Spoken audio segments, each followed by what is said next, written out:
Good morning. I am 6 minutes earlier today.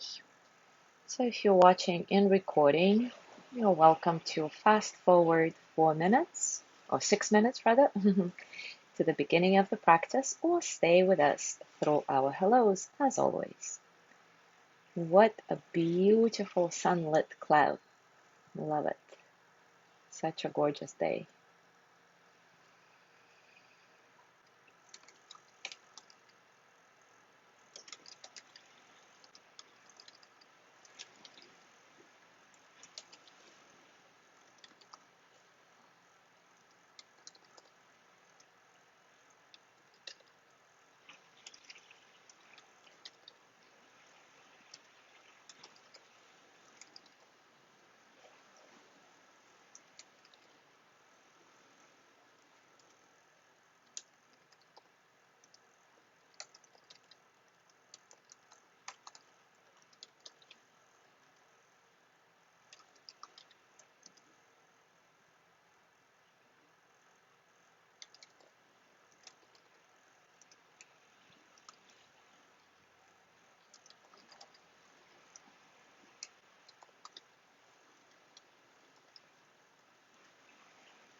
Good morning, Joey.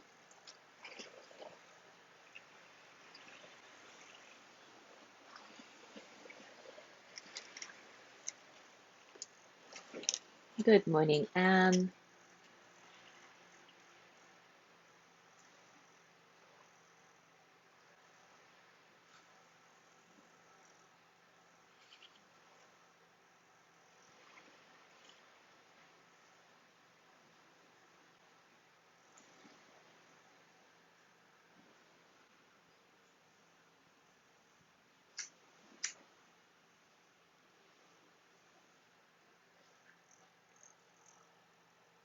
Good morning, John.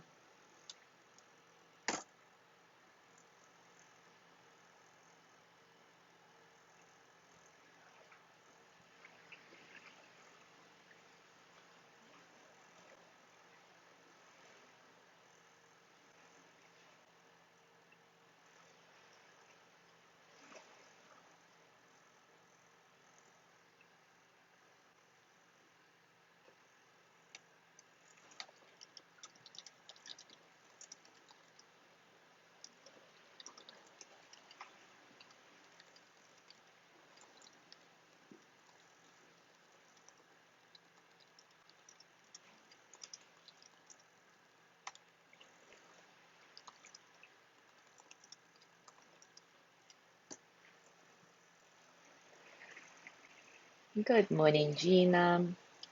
Thank you.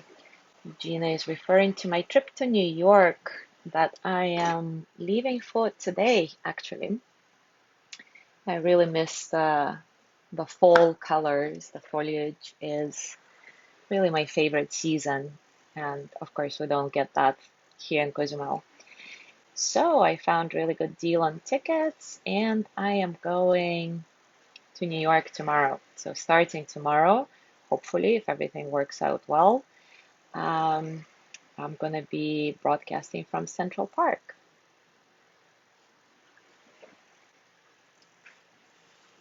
Good morning, Judy. Good morning, Mary. Yes, Joey, the view today is just especially gorgeous. I love how the clouds are just kind of lit by the sun,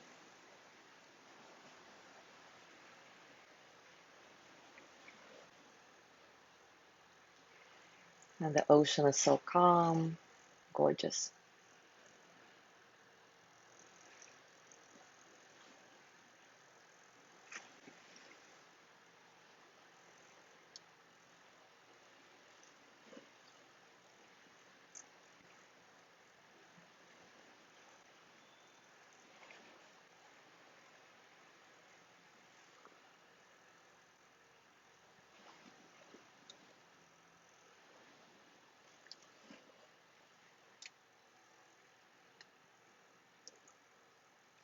All right, it is time for us to start. And today we're diving into a deep exploration of the 16 Buddhist guidelines for a happy and skillful living.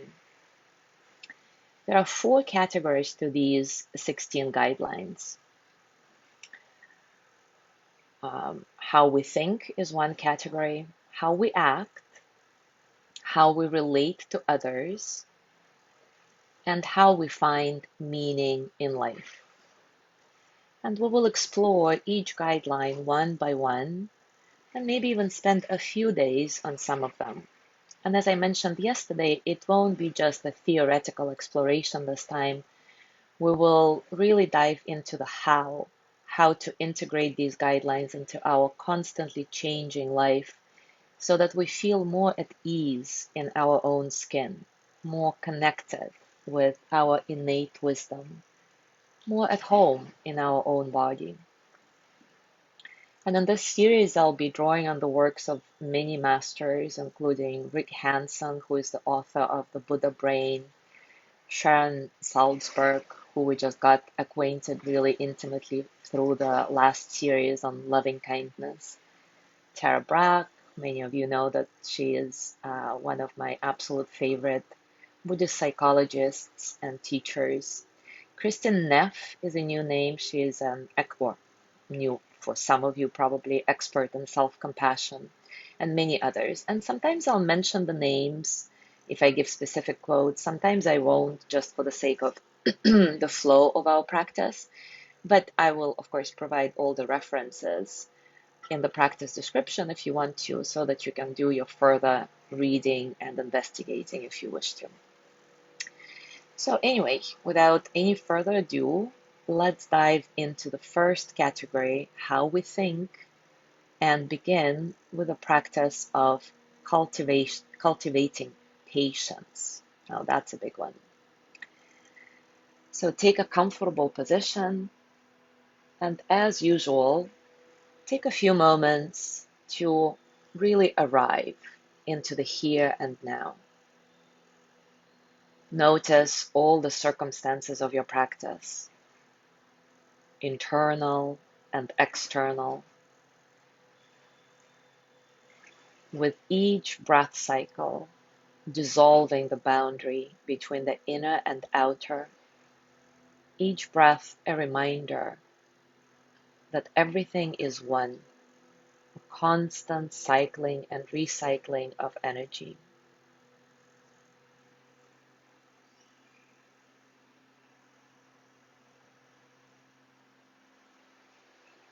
Scan your body, perhaps with each exhale, feeling a little bit more grounded.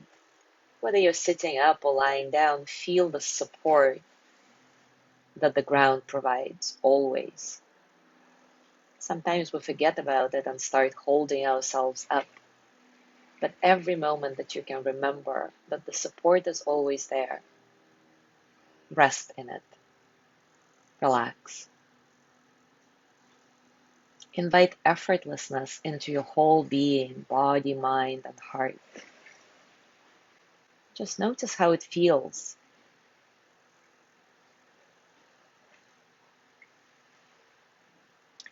Patience is a quality that people often have a hard time with in our instant gratification driven society.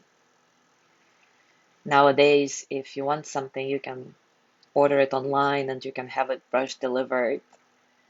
You can download something right away. Well, there's so many ways to get what we want right this second. So when life is asking us to be patient, it's a bit confusing and even challenging, simply because we're not used to taking our time with anything anymore in our day-to-day life. We're used to always be on the go, always instantly gratified. Dictionary defines patience as this capacity to accept or tolerate delay, trouble, or suffering without getting angry or upset. When we look closely, we find that we pass a great deal of time within the mental frame of being on our way to the next thing, completing a task that has been hanging over us, getting to our next meal, disengaging from a phone conversation. Now, somehow, now is not as important as doing something to relieve the stress we feel from unmet wants and gnawing fears.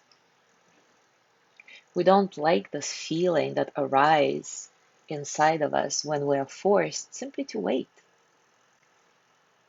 We are not used to and kind of don't want to be here and now. Tara Brach says, the striving and haste and irritation we feel when things don't go our way are all hallmarks of impatience. If this is our habitual reaction to delay, we are at war with many of our life moments. In our anxiety to get on with it, we miss the silhouette of the tree branches against the sky. We neglect listening well to our children. We lose the opportunity to be intimate with beings in our life. Impatience undermines the deep attention that reveals our own essence as loving awareness.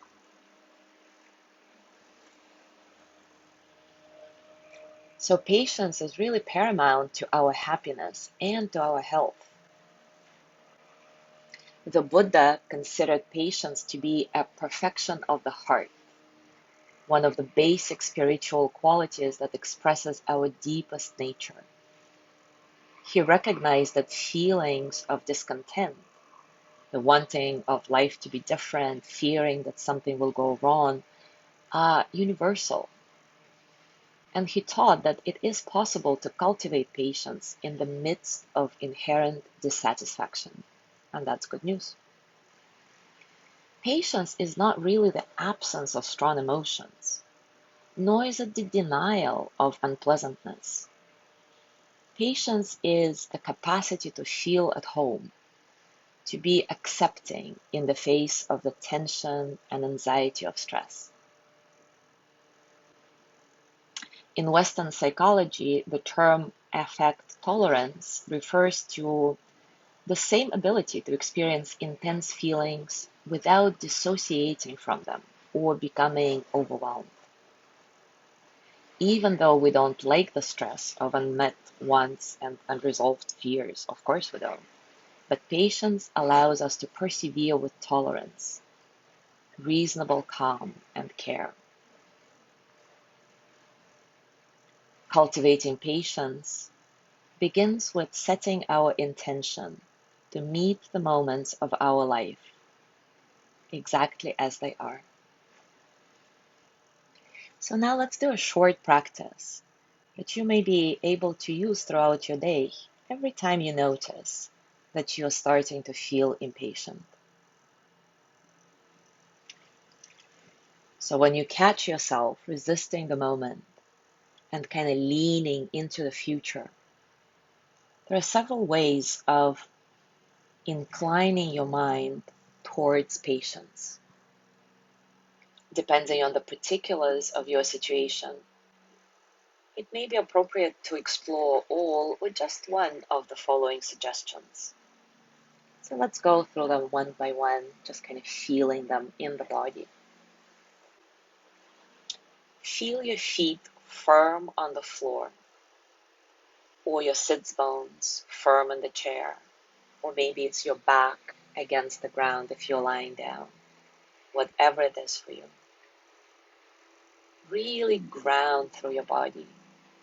Feel the earth supporting you, always.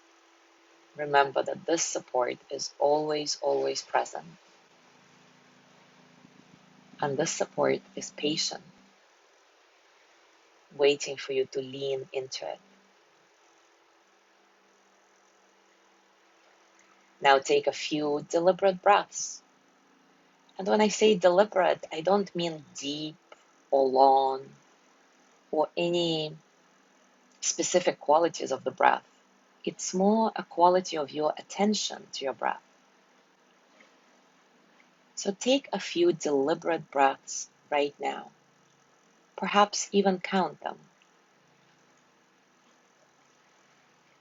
Inhale and exhale at your pace, counting from 1 to 5.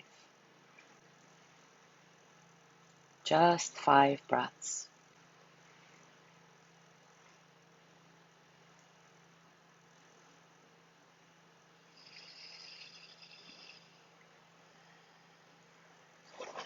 When you do this, does it make you feel a little bit more grounded, a little bit more present in the moment? Or are you trying to keep the score? Or when is my next breath coming? When is my next breath coming? Just notice. There is no judgment.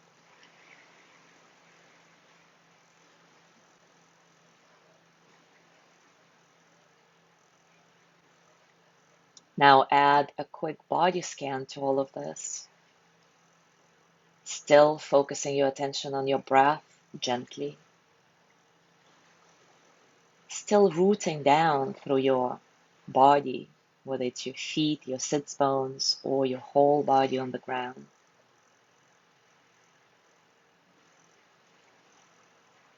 What do you feel in the body right now as you do your scan from top to bottom? Don't judge, simply notice the sensations.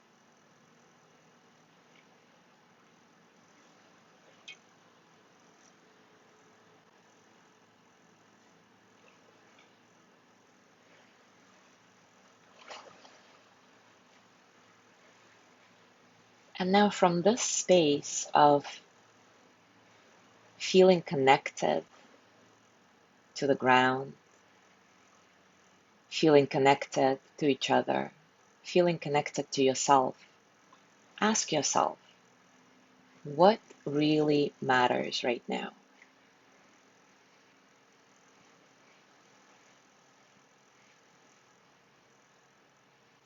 And maybe that will make you remember that what we most value, love, compassion, intimacy, creativity, can be found only in this wholehearted presence, in the here and now.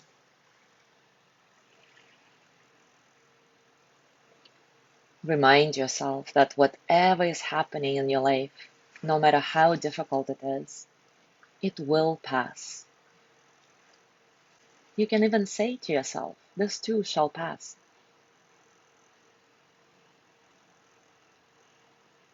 Realizing that experience is impermanent and fluid awakens our interest in what is happening and our willingness to open to life as it is.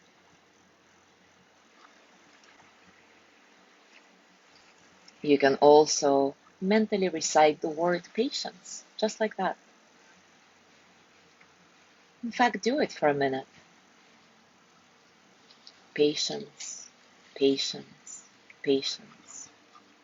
And notice what's happening in your body, in your mind, as you do this.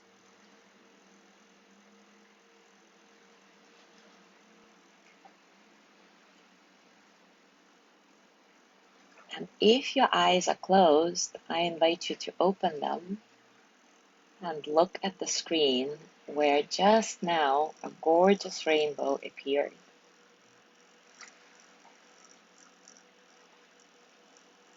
And this is how it is in life.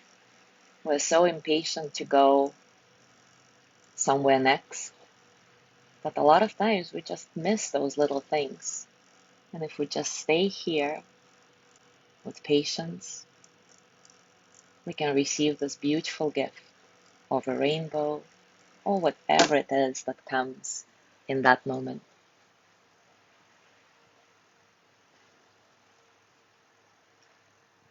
All those little explorations that we just tried in a string are meant to be interventions to disrupt the habitual neuroconditioning of the brain. And that helps us stay present in the moment again and again, instead of letting your mind spiral out of control. So as you go through your day today, try to notice when you're feeling impatient and simply use one of these interventions, or all of them if you have the time, and notice if it shifts anything for you. I'm pretty sure it will. Thank you so much for being here. Have a beautiful day. As I mentioned at the beginning, I'm traveling to New York today, and I should be able to go online tomorrow for our mindful morning as usual at the same time. I will be meeting a friend at the Central Park for some sort of marathon very early in the morning. So I don't know how it's going to pan out. I'm sure I'm going to be able to find some kind of corner for 15 minutes to do this. But if I don't, I will definitely post something and then you'll do your own practice and we'll resume on Monday. But I do hope to see you tomorrow. So once again, have a beautiful day and enjoy it. Bye.